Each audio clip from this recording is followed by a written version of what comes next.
What if the thing you've been desperately searching for was actually the reason you stopped worshiping Allah? A man once buried a valuable treasure in a secret place. He was sure he would never forget where it was. But time passed, and one day he realized something terrifying. He couldn't remember where he had buried it. He searched everywhere. He walked from place to place, digging into the ground, trying to remember every detail. But no matter how hard he tried, the treasure seemed completely lost. As the days passed, his anxiety grew stronger.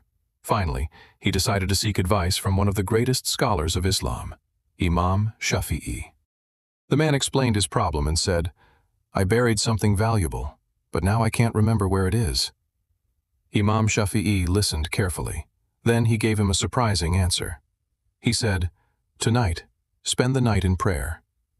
The man was confused, but he trusted the advice.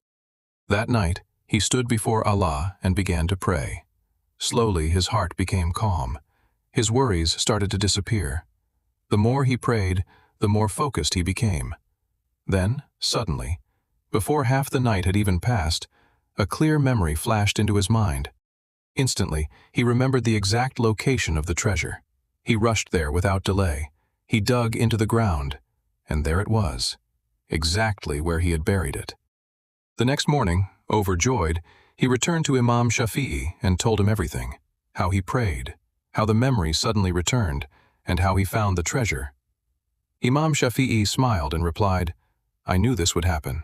Then he explained, "Satan did not want you to continue praying throughout the night, so he distracted you by reminding you of your treasure." The lesson? Sometimes the thing we think we're searching for is actually being used to pull us away from something far more valuable.